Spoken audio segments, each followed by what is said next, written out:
Hello बच्चों, good morning. हम क्या करेंगे? हिंदी फर्स्ट 11 चैप्टर 11 दयालु महिला। ठीक है, 10 तक हो गए थे, अब हम 11वां करेंगे। देखो, पढ़ना है आपको। बहुत समय पहले की बात है कि हमारे देश में अकाल पड़ा था। अकाल मतलब खाने पीने को कुछ भी नहीं था। देश में अनाज की कमी होने लगी और सभी लोग क्या हो गए? भूखे मरने लगे। खाएंगे पिएंगे नहीं तो भूखे मर मर जाते हैं। ठीक है ना, अकाल पड़ गया था। एक छोटे से नगर में एक धनी और दयालु महिला रहती थी। एक छोटा सा गांव था, उसमें कौन? एक धनी मतलब धनवान थी, और धनवान भी थी और वो दयालु भी थी, सबका भला करती थी, है ना। उसने सभी को प्रतिदिन एक एक रोटी देने की घोषणा की, क्योंकि वो दयालु थी। उसने क्या सोचा? उसने सोचा कि एक एक रोटी सबको प्रतिदिन रोज़ देने की घोषणा की कि मैं रोज़ एक एक रोटी सबको दूंगी। अब वो दयालु महिला रोटियां बांटने लगी, है ना। रोटियां छोटी भी थी, बड़ी भी थी, मोटी भी थी, पतली भी थी, सब तरह की थी। सभी लोग बड़ी और मोटी रोटी पाने की कोशिश कर रहे थे। मतलब लोगों ने कहा कि ये महिला रोटियां बांट रही है, क्योंकि रोटियां छोटी थी, बड़ी थी, मोटी थी, छोटी थी। तो लोगों ने क्या कहा? सोचा कि हम रोटी मोटी बड़ी ये लेंगे। ठीक है, लोगों ने यही पाने की कोशिश की कि हमको रोटी बड़ी और मोटी मिले। वहीं एक छोटी सी बच्ची बैठी थी, ठीक है, और वो चुपचाप खड़ी थी। एक छोटी सी बच्ची थी और वो चुपचाप खड़ी थी। उसने कोई कोशिश नहीं करी कि मुझे मोटी रोटी चाहिए, बड़ी रोटी चाहिए। वो चुपचाप खड़ी हो गई। अंत में लास्ट में उस टोकरी में केवल एक छोटी सी रोटी बची थी। ठीक है, लास्ट में क्या पता? टोकरी में केवल एक छोटी सी रोटी बची थी। बच्ची ने उस रोटी को प्रसन्नता से लिया। उसने उस रोटी को बहुत खुश होकर ले लिया और अपने घर चली गई। जो लास्ट में रोटी बची थी छोटी सी थी, और वो रोटी लेकर खुश होकर घर चली गई।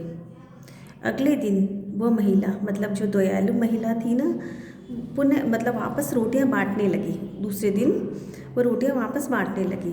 उसी उसी बच्ची को उस मतलब जब दूसरे दिन वो रोटियां बांटने लगी तो उस दिन भी उसको क्या मिला? लास्ट में उसको छोटी रोटी मिली।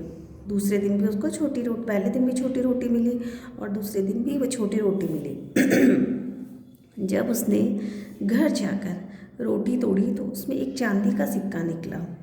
तो उस छोटी सी बच्ची को बिल्कुल लालच नहीं था, चुपचाप खड़ी हो जाती और सब रोटी ले लेते, मोटी बड़ी रोटी छांट कर ले लेते थे।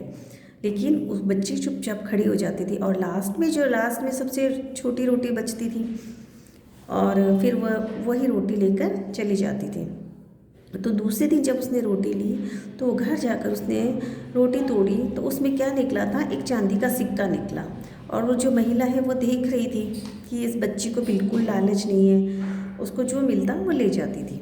उसके पिता ने कहा, बेटी यह सिक्का उसी महिला को दे दो। तो उस रोटी तोड़ी उसने बच्ची ने, तो उसमें क्या निकला? चांदी का सिक्का। तो उसने अपने पापा को बताया तो उसके पापा ने कहा, बेटा वो सिक्का उसी महिला को दिया जो तुम्हें रोटी देती थी। वह दयालु महिला के घर गई, है ना। जो महिला थी रोटी देती थी वो उसके घर गई। महिला ने उससे पूछा, बेटी तुम यहाँ क्यों आई हो? जो महिला थी रोटी देती थी तो वो बच्ची उसके घर गई। तो महिला ने पूछा, बेटी तुम यहाँ क्यों आई हो? बच्ची ने कहा, मेरी रोटी में से ये सिक्का निकला है, आप इसे ले लीजिए। बच्ची ईमानदार थी, वफादार थी, तो उसने ना बच्ची ने ना उसको औरत को बोला कि ये इस रोटी में से सिक्का निकला है, इसे आप ले लीजिए। महिला बच्ची की बातें सुनकर बहुत खुश हुई, है ना। जो रोटी बांटती थी महिला, उसकी बात बच्ची की बातें सुनकर बहुत खुश हुई और बोली, बेटी ये सिक्का तुम्हारा ही है, तुम्हारे धैर्य का फल है। मतलब धैर्य रखा उस बच्ची ने। रोटी वो महिला रोज़ देती थी पर उसने वो चुपचाप खड़ी रहती थी। सब लोग ले लेते थे, पहले मोटी बड़ी रोटी छांट कर ले लेते थे, पर वो बच्ची चुपचाप खड़ी हो जाती थी।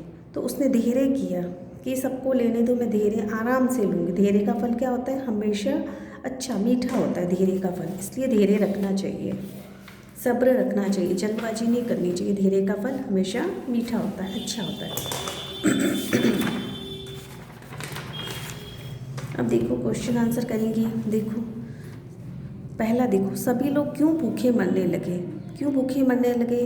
क्योंकि गांव में क्या आ गया था, अकाल आ गया था। अकाल के कारण लोग भूखे मरने लगे थे। ठीक है, आप क्या लिखेंगे, अकाल के कारण सभी लोग क्या हो गए थे, भूखे मरने लगे थे। दूसरा क्या है, दयालु महिला ने क्या घोषणा की। दयालु महिला ने क्या घोषणा की थी कि रोज़ उसने प्रतिदिन रोज़ कि सभी को एक एक रोटी देने की घोषणा की। तो क्या लिखेंगे, उसने सभी को एक एक रोटी बांटने की घोषणा की थी। ठीक है, छोटी सी बच्ची को कैसी रोटी मिली, कौन सी मिली थी, छोटी रोटी, है ना। नेक्स्ट क्या है, इस पाठ से हमें क्या शिक्षा मिलती है। इस पाठ से हमें शिक्षा मिलती है कि धैर्य का फल हमेशा मीठा होता है, अच्छा होता है, इसलिए धैर्य रखना चाहिए। ठीक है, धैर्य का फल हमेशा अच्छा होता है। रिक्त स्थान देखो हमारे देश में क्या पड़ा था, हमारे देश में अकाल पड़ा था। दयालु महिला बांटने लगी, क्या बांटने लगी, रोटियां। बच्ची ने उस रोटी को किससे ले लिया, प्रसन्नता से, खुश होकर ले लिया था। मेरी रोटी में यह निकला है, क्या निकला था, सिक्का। ये तुम्हारे किसका फल है, धैर्य का फल है। अब देखो राइट रॉन्ग देखो, क्या दयालु महिला ने रोटी नहीं बांटी थी, नहीं, रोटी बांटी थी, तो रॉन्ग होगा। क्या हमारे देश में अकाल पड़ा था, यस राइट। क्या रोटी में से एक चांदी का सिक्का निकला था, यस राइट। क्या महिला बच्ची की बात सुनकर प्रसन्न नहीं हुई थी, प्रसन्न हुई थी, इसलिए रॉन्ग। हमेशा धैर्य रखना चाहिए, धैर्य का फल हमेशा सब्र रखना चाहिए। हमेशा धैर्य का फल क्या होता है, अच्छा होता है, मीठा होता है। ठीक है, घर में भी सब्र रखना चाहिए, धैर्य रखना चाहिए। ठीक है, और ये आपको रीडिंग करेंगे पहले आप चैप्टर, ये पार्ट आप रीडिंग करेंगे, समझेंगे, फिर आप प्रश्न उत्तर करेंगे बुक में, फिर नोटबुक में करेंगे। आप सभी को ये नोटबुक वगैरह वर्कबुक है चेक करवानी है स्कूल में। ठीक है, फिर वर्कलोड ज़्यादा हो जाएगा, चेक नहीं हो सकेगी, मुझे भी क्या पता आपने वर्क करा है कि नहीं करा है। और जिस दिन वर्क दिया जाता है उस दिन की आप डेट डाल के फिर आप वर्क करेंगे।